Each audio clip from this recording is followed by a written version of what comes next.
हैं। आपके इसको पता है ना, कोई एक जना बोलो कि इसको डेप्रिसिएशन का मतलब पता है। क्या है डेप्रिसिएशन का मतलब? उसको नहीं पता है? फॉल, फॉल इन, हाँ चलो। ओ भाई देखो, डेप्रिसिएशन की अगर हम बात करें, डेप्रिसिएशन का मतलब होता है आपके पास जो भी फिक्स एसेट्स है ना, जैसे आप लोग चेयर पे बैठे हुए हो, तो ठीक है, तो ये भी क्या कर रही है, इसकी भी वैल्यू डाउन कर रही है। ठीक है, छोटे बच्चे क्या कर देते हैं, इस पे स्क्रैचेस मार देते हैं, अपना नाम लिख जाते हैं कि ये मेरी चेयर हो गई, ये मेरी चेयर हो गई। यहाँ पर ये देख रहे हो, ये दिस इज डेप्रिसिएशन। यहाँ पे आपको दिख रहा होगा, ये निकाल देते हैं, तो दिस इज डेप्रिसिएशन। तो होता रहता है, ये तो कोई दिक्कत वाली बात नहीं है। अब आप कोई भी चेयर यूज कर रहे हो घर के अंदर, आपका जो फर्नीचर है, क्या जिस टाइम आप अभी लेकर आए थे उसको 50,000 का, एक साल के बाद उसको 50,000 का बेचोगे? नहीं बेचोगे। इवन आपको एक नया मोबाइल अगर आप परचेज करते हो, जैसे उसकी सील ओपन कर देते हो, बॉक्स ओपन कर देते हो, उसकी वैल्यू क्या हो जाती है, डाउन हो जाती है। लेकिन सर ये डिप्रिसिएशन लगता क्यों है ना, ऐसा क्यों होता है डिप्रिसिएशन? क्योंकि बेटा इसके तीन कारण होते हैं, थ्री रीजन। फर्स्ट इज कि सर इसमें वियर एंड टीयर होगी, कोई लगता कोई स्क्रैचेस वगैरह हो गया, ठीक है, या फिर आपने उसको यूज कर लिया। वियर का मतलब ये नहीं है पहन लिया, सर फोन को कैसे पहनेंगे ना, तो वियर एंड टियर का मतलब क्या होता है, उसका यूज के ऊपर उसका कोई स्क्रैचेस वगैरह लगा। फिर टेक्नोलॉजी अगर पुरानी होगी, आउटडेटेड हो गया, मार्केट के अंदर किसी चीज का नया मॉडल आ गया, कपड़े पे कपड़ों पे डिप्रिसिएशन लगेगा? नहीं, क्योंकि ये फिक्स एसेट्स नहीं है। तो क्लोथ्स के ऊपर डिप्रिसिएशन नहीं लगता, डिप्रिसिएशन लगता है बड़ी बड़ी फिक्स एसेट्स के ऊपर डिप्रिसिएशन लगता है। और या फिर एक पॉइंट क्या हो जाएगा, विद द अफ्लेक्स ऑफ टाइम, समय के साथ साथ उसमें क्या लगेगा, डिप्रिसिएशन। अब तुम सोचो तुमने एक कार्ड ली, लेकिन उसमें डेली उसको घिस घिस के साफ करते रहते थे, आज तक ना कोई एक्सीडेंट हुआ, कुछ हुआ, लेकिन कार 6 महीने पुरानी हो गई, तो क्या वो फिर, अब अगर तुमने 10 लाख की परचेज करी थी, फिर भी 10 लाख की बिकेगी? नहीं, उसकी वैल्यू क्या हो जाएगी, कम हो जाएगी। और उस पर रीजन क्या है, एफ्लक्स ऑफ टाइम। तुम बोलोगे सर नया मॉडल भी नहीं आया, कोई स्क्रैच भी नहीं है, फिर भी वैल्यू क्यों डाउन? एफ्लक्स ऑफ टाइम, समय के साथ साथ उसकी वैल्यू क्या होती रहेगी, डाउन होती रहेगी। 2 साल के बाद और वैल्यू डाउन, 3 साल के बाद और वैल्यू डाउन। इसको क्या बोलते हो आप लोग, डेप्रिसिएशन बोलते हो। तो सबसे पहले आपको डेप्रिसिएशन की डेफिनेशन पता होनी चाहिए। डेप्रिसिएशन की डेफिनेशन आ जाती है 1 मार्क की। अगर हम बात करें तो what is depreciation? Depreciation is the gradual, depreciation is the gradual, आराम आराम से वैल्यू डाउन होगी। ऐसा नहीं है कि 10 लाख की चीजें एकदम 1 लाख की रह जाएगी, नहीं। वो पहले 10 लाख से कितने की होगी, 980 की होगी, 950 की हो जाएगी, 9,40,000 की, फिर 9 लाख रुपीज की, तो धीरे धीरे उसकी एंड परमानेंट डिक्रीज। बेटा एक बार अगर वो 5 लाख की चीज पहुंच गई, 10 लाख की चीज 5 लाख की होगी, तो वो फिर दोबारा से 10 लाख की नको रहेगी, नहीं इंक्रीज करेगी। तो it is permanent decrease in the value of asset from any cause, कोई भी रीजन की वजह से परमानेंट डिक्रीज हो जाएगा और ग्रेजुअल डिक्रीज हो जाएगा, आराम आराम से डिक्रीज होगा। डेप्रिसिएशन इज एन एक्सपेंस, या फिर उसको क्या बोलोगे, लॉस है कंपनी के लिए। तो बेटा डिप्रिसिएशन अगर एक्सपेंस है, एक्सपेंस जब इंक्रीज होता है तो क्या करते हैं, डेबिट करते हैं। तो जनरल एंट्रीज में डिप्रिसिएशन को क्या करोगे, डेबिट। अब डिप्रिसिएशन किसी चीज के ऊपर लगेगा, फर्नीचर के ऊपर डिप्रिसिएशन लगा, मान लो फर्नीचर 10,000 रुपए का, उस पर डिप्रिसिएशन लगाया 10% का, तो 10,000 का 10% कितना, 1,000। तो आपको फिक्स एसेट की वैल्यू 10,000 से किस पर लेकर आनी है, 9,000 पर लेकर आनी है। तो एंट्री क्या पास करोगे, depreciation account debit to fixed assets. ठीक है, depreciation account debit to fixed asset, 1,000 1,000। ठीक है, चलो आगे। अब सर ये जो डिप्रिसिएशन है, कैरेक्टरिस्टिक्स ऑफ डिप्रिसिएशन, कुछ कैरेक्टरिस्टिक्स के ऊपर फोकस करो। सर ये किसके ऊपर लग जाएगा, टेंजिबल एसेट्स के ऊपर लगता है, उनकी यूजफुल लाइफ के ऊपर लगता है। किस पे लगता है, यूजफुल लाइफ पे लगता है। जैसे मान लो आप लोग ने पैसे वैसे कमा रहे हो, आप लोग बहुत अच्छे, 2 लाख रुपीज पर मंथ की आप लोगों की क्या है, सैलरी है। तो आप लोग एक कार लेकर आए, चकाचक एक बढ़िया सी कार लेकर आए, आप लोगों की कार लेकर आए, कार थी 20 लाख रुपीज की। अब आपने माइंड में ये होगा भी ना कि कितने साल में को इस कार को यूज करना है। तो किसी ने बोला मैं 5 साल यूज करूंगी, किसी ने बोला मैं 10 साल यूज करूंगा। तो मान लो किसी ने बोला कि हम उसको कितने ईयर्स यूज करेंगे, 10 ईयर्स। तो बेटा अगर 20 लाख की आपने गाड़ी ली और उसको आपने 10 ईयर्स तक आप यूज करोगे, 10 ईयर्स के बाद उसकी वैल्यू क्या हो जाएगी, जीरो। तो अगर हर साल कितना डिप्रिसिएशन लगा, 2 लाख का डिप्रिसिएशन। पहले साल कितना डिप्रिसिएशन, 2 लाख का, फिर 2 लाख का डिप्रिसिएशन दूसरे साल, फिर 2 लाख का डिप्रिसिएशन थर्ड ईयर। तो ऐसे 2 लाख का डिप्रिसिएशन जब 10 ईयर्स तक लगेगा, तो ये कितना डिप्रिसिएशन लगेगा, तो 20 लाख का डिप्रिसिएशन हो गया। तो बेटा जो 20 लाख की गाड़ी जो खरीदी, 20 लाख का उस पर डिप्रिसिएशन लग गया, 10 सालों तक वैल्यू क्या रहेगी, जीरो। इसको क्या बोला जाता है, systematic depreciation over the useful life. तो उसकी यूजफुल लाइफ कितनी थी, 10 साल। लाइफ से हमने क्या निकाल लिया, उसका डिप्रिसिएशन। तो उसको डिवाइड कर दिया किससे, लाइफ से।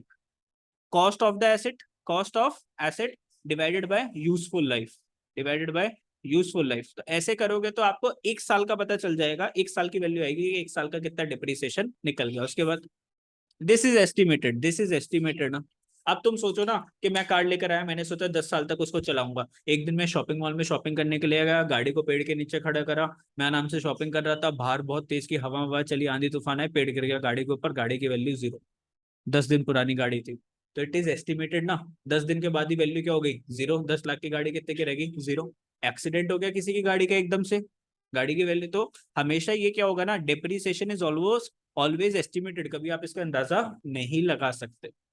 मतलब अंदाजा लगा सकते हो, एक्चुअल वैल्यू नहीं निकाल सकते, it can only B estimated. ठीक है। It reduces the book value of fixed assets, तो फिक्स एसेट्स की वैल्यू को क्या करेगी, कम करेगी। फिक्स एसेट्स में से आपको डिप्रिसिएशन को माइनस करते रहना, एक्सेप्ट फ्री होल्ड लैंड। बेटा लैंड कभी आपकी डिप्रिसिएट नहीं करती, लैंड के ऊपर आप बनाते हो बिल्डिंग, बिल्डिंग क्या होती रहती है, पुरानी, क्योंकि उसका स्ट्रक्चर पुराना हो गया, डिजाइनिंग पुरानी होगी, तो वैल्यू किससे खत्म होती है, बिल्डिंग की। लेकिन लैंड जो है ना, लैंड जैसे बिल्डिंग बनी है इसके नीचे जो भी लैंड थी, उसकी वैल्यू कभी भी डिप्रिसिएट नहीं करती। ठीक है।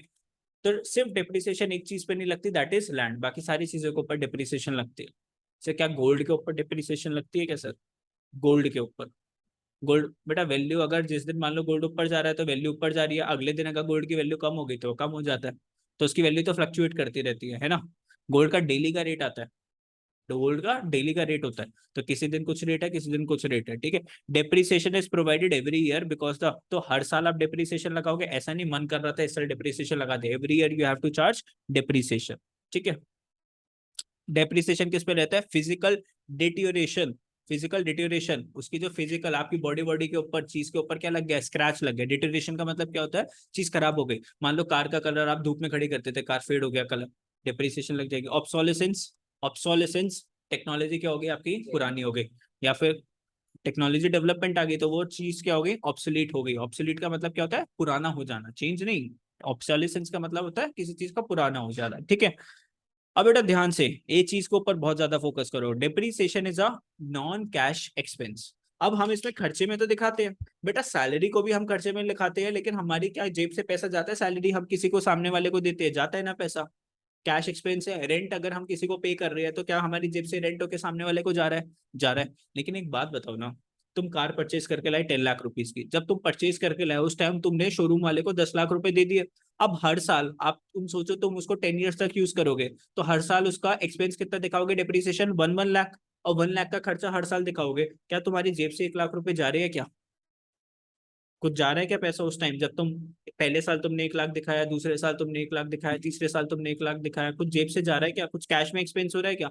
तो इस एक्सपेंस को हमेशा क्या बोलते हैं, नॉन कैश एक्सपेंस। ये कैसा एक्सपेंस है, नॉन कैश एक्सपेंस। एक्सपेंस तो है लेकिन हमारा कोई जेब से पैसा नहीं जा रहा, पैसा तो एक बार ही चला गया था जब हम गाड़ी खरीद के लाए थे।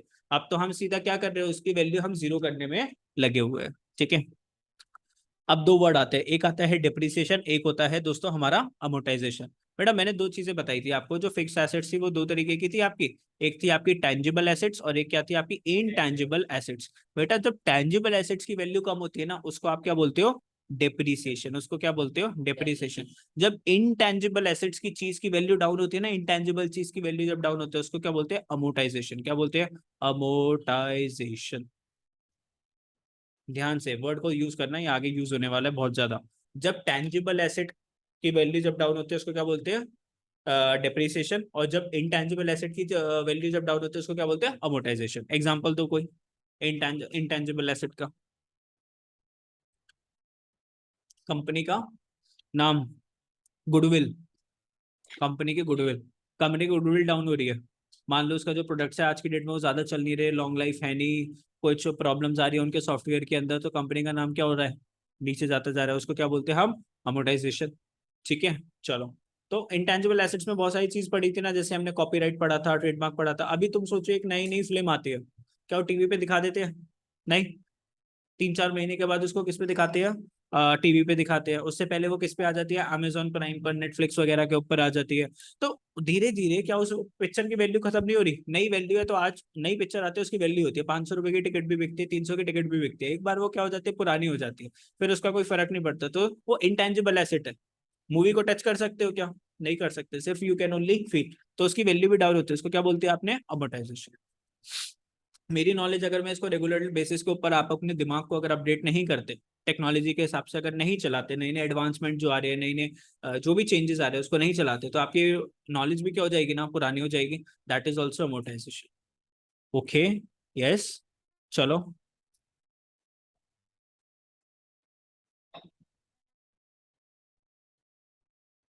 क्या लगाइए उसमें पीछे, पिन लगा दियो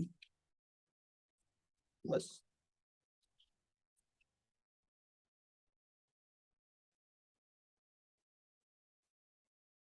वो तो मैं बताऊंगा ना, वो तो मैं बताऊंगा, अभी ज्यादा आगे नहीं जाना, ज्यादा आगे नहीं जाना। ठीक है, बहुत आगे चले गए। तो depreciation is a measure of wearing out consumption or the loss of value of depreciable asset because of efflux of time or the obsolescence. It is an allocation of fixed cost as an expense over the estimated useful life in a systematic manner के हिसाब से depreciation लगाओगे। tangible assets के ऊपर जब आप लगा देते हो तो उसको क्या बोलते हो, depreciation बोलते हो। जब आप intangible assets के ऊपर लगा देते हो तो उसको नाम क्या देते हो, अमोर्टाइजेशन का नाम देते हो। और बेटा एक वर्ड आ गया डिप्लीशन। ये लोग जब आप छोटे छोटे थे ना, एकदम बहुत छोटे जब आप थे, तो एक वर्ड आप लोग पढ़ते थे कि हमारे कंट्री के रिसोर्सेज क्या हो रहे हैं, डिप्लीट होते जा रहे हैं। जैसे कोल की हमने बात करा था कि नंबर ऑफ इयर्स लगते हैं कोल को बनने के लिए, तो कोल की हम एक्सेसिव एक्सट्रैक्शन करते जा रहे हैं, बहुत कोल हम यूज कर रहे हैं। तो एक टाइम ऐसा आएगा कि कोल क्या हो जाएगा ना, खत्म हो जाएगा, और उसको बनने में thousands and millions of years लगेंगे। तो depreciation is the value of wasting asset extracted from a quarry और माइन। आपने रिसोर्सेज निकाले, उसकी माइनिंग करी, निकाले, और उसकी आप क्या कर रहे हो, वेस्ट कर रहे हो रिसोर्सेज को, तो उसको क्या बोलते हो, डिप्लीशन। क्या इसकी हम अकाउंटिंग सीखेंगे? नहीं। हम अकाउंटिंग किसकी सीखेंगे, सिर्फ इसकी अकाउंटिंग सीखेंगे, हम इसकी भी अकाउंटिंग नहीं सीखेंगे। ठीक है, सिर्फ मैंने आपको मीनिंग बता दिया वर्ड्स का। Okay, yes. अब ये डिप्रीसिएशन क्यों लगा रहे हैं, what is the objective of depreciation, 1 marks to 2 marks का क्वेश्चन आ गया, करेक्ट प्रॉफिट एंड लॉस निकालने के लिए। क्योंकि ये भी हमारा क्या है, एक्सपेंस। तो इनकम में से एक्सपेंस को माइनस करो, हालांकि ये नॉन कैश एक्सपेंस है, फिर भी आप इसको माइनस करोगे एक्चुअल प्रॉफिट निकालने के लिए। It shows the true position of the financial position of the company. भाई सीधी सी बात है, आप लोग कार्ड लेकर आए, कंपनी के अंदर 20 लाख रुपीज की वो कार्ड थी। एक साल के बाद भी वो 20 लाख की रहेगी क्या? नहीं। 10% के हिसाब से डेप्रिसिएशन लगा रहे हो तो 2 लाख की वैल्यू डाउन हुई, तो एसेट में कितने की दिखाओगे उसको, 18 लाख की दिखाओगे। तो एक्चुअल पोजीशन कितने की है, एक साल के बाद कार कितने की होगी, 18 लाख की। लेकिन अगर तुम डेप्रिसिएशन नहीं लगा रहे तो 4 साल तक भी तुम्हारी गाड़ी तुम 20 लाख की दिखा रहे हो, कल को उसको बेचने में जाओगे 20 लाख मिलेंगे क्या? नहीं। तो गलत अकाउंटिंग हो गई ना। ठीक है, तो ट्रू पोजीशन निकालने आपको क्या निकालना है, ट्रू एंड फेयर व्यू बताना है of the financial position. Financial position का मतलब क्या है, अपनी कंपनी की करेक्ट एसेट्स एंड लायबिलिटीज की वैल्यू को बताना। तो हमारी एसेट अगर की वैल्यू गिर रही है तो उसको कम दिखाओ।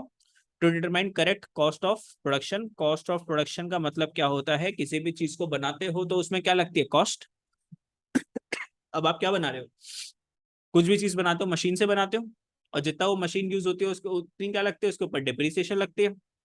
तो डिप्रिसिएशन एक तरीके से खर्चा है, तो आप अपनी इनकम में से उसको क्या करोगे, माइनस करते जाओगे करेक्ट कॉस्ट ऑफ प्रोडक्शन निकालने के लिए। To provide fund for replacement. अब देखो ध्यान से इस वाले वर्ड को समझो, to provide fund for replacement. देखो ध्यान से, क्या होता है, अगर मैं 20 लाख की कार परचेज करके लाया और मैंने बोला कि ये 10 लाख 10 ईयर्स तक मेरी कार चलेगी, तो मैं हर साल इस पे कितना डिप्रिसिएशन लगा रहा था, 2 लाख का डिप्रिसिएशन लगा रहा हूँ एवरी ईयर। एवरी ईयर मैं एक्सपेंस में कितने पैसे लगाता जा रहा हूँ, 2 लाख रुपीज लगाता जा रहा हूँ, एक्सपेंस में से माइनस कर रहा हूँ। अब दोस्तों ध्यान से सुनना मेरी एक बात, अगर आपकी इनकम में से, आपकी इनकम थी लेट सपोज 10 लाख रुपीज की, और उसमें से मैंने माइनस कर दिया 2 लाख रुपीज, अगर मैं डिप्रिसिएशन माइनस नहीं करता तो आप कितने के ऊपर टैक्स पे करना पड़ता, आपको 10 लाख पे टैक्स पे करना पड़ता। और अगर आपने 2 लाख रुपीज का एक्सपेंस माइनस कर दिया तो अब आपकी इनकम कितनी, 8 लाख रुपए। तो अब आपको किसके ऊपर टैक्स पे करना है, 8 लाख के ऊपर टैक्स पे करना है। तो अगर मैं बात करूं तो डिप्रिसिएशन आपकी टैक्स सेविंग्स भी तो करता है। डिप्रिसिएशन आपका क्या कर रहा है, टैक्स भी बचा रहा है। तो डिप्रिसिएशन तो वैसे भी लगाना अच्छा है, 10 लाख पे बहुत ज्यादा टैक्स बनता है, 8 लाख पे उतना ही कम टैक्स पे पड़ेगा। ठीक है, मान लो 20% का स्लैब रेट आता है, तो यहाँ पर अगर हम बात करें तो 10 लाख का अगर ये पड़ा 20% के हिसाब से 2 लाख का टैक्स होगा, और यहाँ पे 1.6 लाख का टैक्स हो गया, तो कितना टैक्स बच गया आपको, 40,000 रुपीज का टैक्स बच गया। तो कोई छोटी बात तो नहीं है, अच्छी बात है, 10 लाख का हमारा 40 लाख का हमारा टैक्स बच गया। अब बेटा ध्यान से अगर हम देखें, अगर हम चुपचाप से 2-2 लाख रुपए साइड करते रहे, जैसे हमने डेप्रिसिएशन के पैसे हम साइड करते जा रहे हैं, एक्सपेंस में चार्ज कर रहे हैं, तो 2-2 लाख रुपए अगर हमने 10 साल तक साइड करे, तो क्या हमारे 20 लाख रुपए फिर से आ जाएंगे हमारे पास? अरे एक बात बताओ ना, 10 साल के बाद गाड़ी की वैल्यू जीरो हो जाएगी, तुम्हें कार को सेल करके एक नई कार परचेज करनी पड़ेगी 20 लाख की, और एकदम से 20 लाख रुपीज इकट्ठा करना क्या हो जाएगा, मुश्किल। तो हर टाइम आप क्या करते रहो ना, हर साल 2-2 लाख रुपए अपने सेव करते रहो अपनी इनकम से। तो 10 साल के बाद जब वैल्यू जीरो हो जाएगी ना, तो तुम्हारे हाथ में 10th ईयर के पास कितने पैसे होंगे, 20 लाख। तो 20 लाख जाके फिर दोबारा से क्या ले आना, गाड़ी ले आना। ठीक है, तो इसको क्या बोला, देखो ध्यान से, to provide funds for replacement, replacement अब नई गाड़ी लेकर आनी है तो उसके लिए फिर कितने पैसे चाहिए, 20 लाख रुपए। Depreciation is non cash expense and when it is charge the amount of depreciation is retained in the business. जो डेप्रिसिएशन है वो बिजनेस के एक्सपेंस में से माइनस होता है and can be use for replacement of fixed asset after the expiry of the useful life. तो useful life कितनी थी, 10 ईयर्स। 10 ईयर्स के बाद जब कार की वैल्यू एक्सपायर हो जाएगी तो उस टाइम आप क्या कर सकते हो, फंड्स होंगे आपके पास। तो मतलब एक तो आप टैक्स प्लानिंग भी कर रहे हो, अपना पैसा भी बचा रहे हो टैक्स का, प्लस क्या कर रहे हो, 2-2 लाख रुपए साइड करते चलो, तो एक बर्डन नहीं आएगा 10 साल के बाद जो एक्चुअल में जो आना है। ठीक है, आगे और कुछ नहीं बढ़ रहे इसके अंदर, आगे चल रहे हैं, आगे चल रहे हैं, सीधा हम लोग स्टार्ट कर रहे हैं एक क्वेश्चन के साथ, इलस्ट्रेशन नंबर